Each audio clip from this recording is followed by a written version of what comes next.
जैसा कि अभी आप सभी जानते हैं, माननीय शिक्षा मंत्री के द्वारा कहा गया है कि इसी महीने शिक्षकों का ट्रांसफ़र किया जाएगा, जिसका रेशनलाइजेशन का कार्य शुरू है दोस्तों। तो ट्रांसफ़र लेने से पहले आपको क्या करना होगा? ई शिक्षा कोष पोर्टल पर जो शिक्षकों का डाटा अपलोड हो रहा था दोस्तों, डाटा अपडेट हो रहा था, तो कहीं ना कहीं वो ट्रांसफ़र का ही एक पार्ट है जो इस शिक्षा कोर्स पर जो है जो रेसिडेंट सर्टिफिकेट अपलोड कर रहे थे। अब शिक्षकों को डीसीएफ फॉर्म भी भरना है। डीसीएफ फॉर्म भरने का एक फॉर्मेट जारी हुआ है दोस्तों, जिसको आपको सही सही भरना है। वो डाटा आपका एड्रेस जो उसमें अपडेट होगा या आपने जो अपडेट किया है या डीसीएफ फॉर्म में जो आप भर के देंगे, तो आपका ट्रांसफ़र हो सकता है उसी के आधार पर हो, एड्रेस के ही आधार पर हो। तो ये जो डीसीएफ फॉर्म है दोस्तों, वो आपको भरना है। जैसा कि आप देख पा रहे होंगे, ई शिक्षा कोष शिक्षक प्रारूप डीसीएफ फॉर्म, टीचर आईडी जो आईडी से आप अटेंडेंस बनाते हैं, जो आपका स्कूल कोड है, यूडाइस कोड। उसके बाद है दोस्तों नाम, आपका first name, middle name, last name, gender हो गया male female, date of birth हो गया। सोशल कैटेगरी दोस्तों, हो सकता है कि आपकी नियुक्ति जो है किसी कैटेगरी में हो, जनरल सीट पे हो गया हो, लेकिन आपका कैटेगरी क्या है, बीसी है, ईबीसी है, एससी है या एसटी है, जो भी हो, तो आपका सोशल कैटेगरी पूछा गया है, आपका अपॉइंटमेंट का कैटेगरी नहीं पूछा गया है। आपका कैटेगरी कौन सा है वो आप अपना कैटेगरी जो है इस पर चूज़ कर लेंगे, भर देंगे। रिलीजन आप अपना भर देंगे, मोबाइल नंबर भर देंगे, आधार नंबर भर देंगे। हो सकता है ई शिक्षा कोष पर जो डाटा आपने अपडेट किया है और जो निवास आपने अपलोड किया है, कुछ डाटा में आपका त्रुटि हो, गलत हो, तो आप ये जो डीसीएफ फॉर्म भरेंगे वो आप सही सही भरेंगे और कार्यालय के द्वारा जो है उसको सही कर दिया जाएगा। या गलत है, त्रुटि है, तो इसके लिए आप इस फॉर्म के साथ में आप अपना एक आवेदन दे सकते हैं कि मेरा फलाना चीज़ जो है गलत है। उसके बाद है दोस्तों nature of appointment. Nature of appointment में रेगुलर हैं, पीआरआई हैं, गवर्नमेंट टीचर है, यूएचएस हेड टीचर है। मतलब रेगुलर मतलब जो विशिष्ट है, बीपीएससी है, तो रेगुलर टीचर है तो रेगुलर हो जाएंगे। उसके बाद है दोस्तों पीआरआई का मतलब हुआ कि अगर कोई नियोजित है तो वो नियोजित इस पर सेलेक्ट करेंगे। उसके बाद है दोस्तों type of teacher and subject. Type of teacher कौन सा है, head teacher primary, school teacher BPSC, assistant teacher elementary, UHS headmaster, headmaster 1 to 8 principal, panchayat teacher. Panchayat teacher का मतलब वो आपका जो नियोजित टीचर है। प्रखंड टीचर ये भी नियोजित टीचर, नगर टीचर ये भी नियोजित टीचर, नियोजित टीचर ये आप इसको जो है चूज़ कर लेंगे। उसके बाद है दोस्तों कि अपॉइंटमेंट का सब्जेक्ट और क्लास। अपॉइंटमेंट का सब्जेक्ट का मतलब हुआ किस सब्जेक्ट में आपकी बहाली हुई है।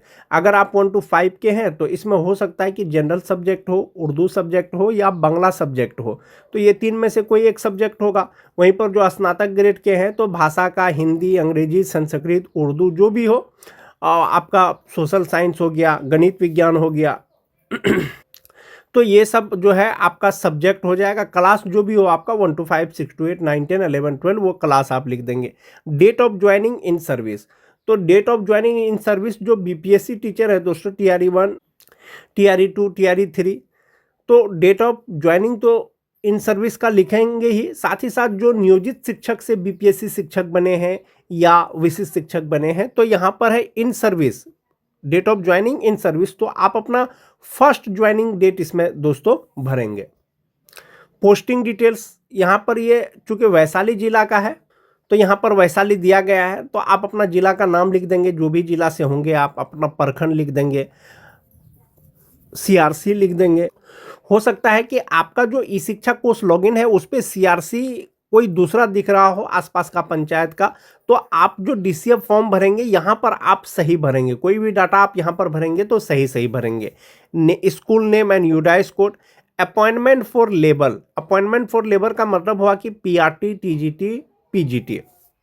Appointment authority, department of education, panchayat नियोजन, प्रखंड, जिला परिषद और नगर निगम, नगर परिषद, अदर जो भी आपका अपॉइंटमेंट अथॉरिटी है, जो नियोजित शिक्षक हैं तो उनका पंचायत नियोजन या प्रखंड नियोजन होगा, और जो बीपीएससी टीचर हैं या विशिष्ट शिक्षक हैं उनका डिपार्टमेंट ऑफ एजुकेशन होगा। अगर आप एक ही स्कूल में हैं तो जो पहले आप इन सर्विस ज्वाइनिंग डेट देंगे तो वही डेट यहाँ पर हो जाएगा। अगर आप कहीं से ट्रांसफ़र होकर के आए हैं तो आप जिस दिन को नया विद्यालय में योगदान किए हैं वो वाला भर देंगे। उसके बाद है दोस्तों पर्सनल इन्फॉर्मेशन। पर्सनल इन्फॉर्मेशन में आपका PAN number, father's name, mother's name, marital status आप लिख देंगे, अगर मैरिड हैं, अनमैरिड हैं, जो भी है आप वो अपना सिलेक्ट कर लेंगे। उसके बाद जो है आप अपना email ID, blood group, appointment category, दो चीज़ें दोस्तों इसमें है, सोशल कैटेगरी एक है अपॉइंटमेंट कैटेगरी। सोशल कैटेगरी हुआ कि आप जिस कोटि में आते हैं, अपॉइंटमेंट कैटेगरी हुआ कि जिस कोटि में आपका सिलेक्शन हुआ है। हो सकता है कोई ओबीसी में होंगे, बीसी में होंगे, ईबीसी में होंगे, सिलेक्शन उनका जनरल सीट में हुआ होगा। तो दोनों कैटेगरी हो सकता है आपका सेम हो या हो सकता है अलग अलग हो, तो आप अपना वो अपॉइंटमेंट कैटेगरी के अनुसार उसको देख सकते हैं। वेदर डिसेबल्ड, वेदर अवॉर्डेड, वो भी आप चयन कर लेंगे। चूँकि महिला शिक्षकों का जो ट्रांसफ़र होगा वो अपने पंचायत में होगा, पुरुष शिक्षकों का जो ट्रांसफ़र होगा बगल के प्रखंड में होगा। तो ट्रांसफ़र होगा जो किस आधार पर होगा, तो ई शिक्षा कोष पर जो आपका एड्रेस होगा, परमानेंट एड्रेस, उसी के आधार पर होगा। तो ये जो आप एड्रेस डिटेल्स वाला फॉर्म जो आप भरेंगे ये सही सही भरेंगे। ई शिक्षा कोष पर जो अपडेट करने का, डाटा अपडेट करने का समय था दोस्तों, हो सकता है कि ऑनलाइन करने में बहुत से शिक्षक जो है एड्रेस भरने में गलती कर दिए होंगे। कोरेस्पोंडेंस एड्रेस वो कहीं का देना चाह रहे थे, कहीं का हो गया। महिला शिक्षिकाएं हैं, उनको जो है अपना हस्बैंड के यहाँ का परमानेंट एड्रेस देना था, वो अपने मायके का दे दी है। तो ऐसी स्थिति में ये जो ऑप्शन है दोस्तों परमानेंट एड्रेस वाला, ये आप दोबारा इस पे डीसीएफ फॉर्म में सही से भरेंगे। चूंकि आपने गलत भरा है तो उसके लिए आप एक आवेदन भी इसके साथ में देंगे, क्योंकि आपका जो ट्रांसफ़र होगा वो इसी एड्रेस के आधार पर होगा। बहुत से शिक्षिकाएं ऐसी होंगी, महिला शिक्षक जो एड्रेस कहीं और का देना चाह रही थी, भूल से कहीं और का हो गया, तो आप इस पे जो है सही सही भरेंगे, इसके साथ में एक आवेदन देंगे, आपका एड्रेस जो है सही हो जाएगा और आपके एड्रेस के ही आधार पर आपका ट्रांसफ़र होगा। तो एक तो हो गया आपका यहाँ पर हाउस नंबर नहीं होगा तो वार्ड नंबर होगा, स्ट्रीट, मोहल्ला, सेक्टर हो गया, विलेज आपका गांव कौन सा है, पंचायत, पोस्ट ऑफिस हो गया, ब्लॉक हो गया, डिस्ट्रिक्ट हो गया, पिन कोड हो गया, आवासीय प्रमाण पत्र विवरणी, domicile certificate at the time of appointment. जब आपका अपॉइंटमेंट हुआ था क्या उस समय आपने डोमिसाइल सर्टिफिकेट दिया था? यदि दिया था तो हाँ कर दीजिए, नहीं दिया था तो नो कर दीजिए। बहुत सारे शिक्षक ऐसे होंगे जिस समय उनका अपॉइंटमेंट हुआ होगा तो उस समय डोमिसाइल नहीं दिए होंगे, या दिए भी होंगे तो वो डोमिसाइल अभी है या नहीं उनको नहीं मिल रहा होगा। तो ऐसी स्थिति में आपके पास जो डोमिसाइल है दोस्तों, आप उसको जो है सबमिट कर दें, वो डोमिसाइल आप दे दें। डोमिसाइल के रिगार्डिंग अगर ऐसा कुछ होता है तो विभाग के द्वारा बाद में आपको दिशा निर्देश दिया जाएगा या बताया जाएगा। उसके बाद है दोस्तों appointment and salary details. Initial basic salary, जब आपकी ज्वाइनिंग हुई थी तो उस समय आपका बेसिक जो है सैलरी कितना था, यानी बेसिक पे कितना था। प्रेजेंट बेसिक पे वर्तमान में आपका मूल वेतन कितना है। Letter number, appointment letter number and date, वो आपको जो अपॉइंटमेंट लेटर है उसमें आपका ज्ञापांक, पत्रांक या डेट दिया हुआ होगा। उसके बाद है date of present posting joining, आप कब ज्वाइन किए हैं वो वाला तिथि हो गया। Identification number, UAN number. UAN number जो होता है दोस्तों वो नियोजित शिक्षकों का होता है। पेमेंट प्रोसेस, तो अभी तो चेक के माध्यम से पेमेंट नहीं होता है, बैंक ट्रांसफर होता है।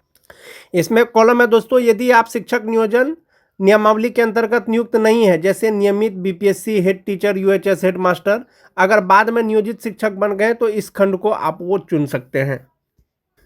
सेवा काल में स्थानांतरण, पहले आपकी पोस्टिंग कहाँ थी, अब कहाँ पर है, और पहले जो आपकी पोस्टिंग हुई थी कब से कब तक आप वहाँ पर कार्य किए हैं, अभी जो है कब से कार्य कर रहे हैं, ये आपका डाटा आपको भर देना है। यहाँ पर है दोस्तों प्री सर्विस, सेवा पूर्व शैक्षणिक योग्यता। आपकी शैक्षणिक योग्यता मतलब कि आपका जो है योग्यता कितना है, कहाँ तक आपकी डिग्री है। मैट्रिक पहले दे दीजिएगा, इंटर दे दीजिएगा, ग्रेजुएशन दे दीजिएगा, पोस्ट ग्रेजुएशन जहाँ तक है आपका, passing year, institution name, board, subject, obtain marks, full marks, ये आपको भर देना है। उसके बाद है दोस्तों सेवाकालीन, अगर सेवा रहते हुए परमिशन लेकर के अगर आप कोई कोर्स किए हैं तो वो वाला कोर्स का आप इस पर डिटेल्स भर देंगे।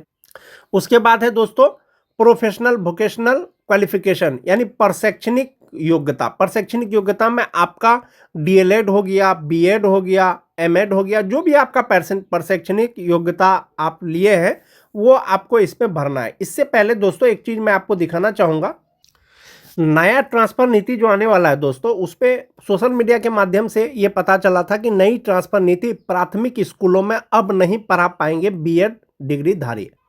जब बीएड धारी जब प्राथमिक स्कूल में नहीं पढ़ा पाएंगे तो वो कहाँ पढ़ाएंगे? तो इसके लिए दिया गया था कि राज्य में स्कूलों में 3 स्तर के व्यवस्था की जाएगी। पहली से 5वीं तक केवल पीआरटी शिक्षक पढ़ाएंगे, 6ठी से 10वीं तक टीजीटी शिक्षक शामिल होंगे और 11-12 पर पीजीटी शिक्षक पढ़ाएंगे। बीएड प्रशिक्षित शिक्षक कक्षा 6ठी से ऊपर के स्कूलों में पढ़ाएंगे।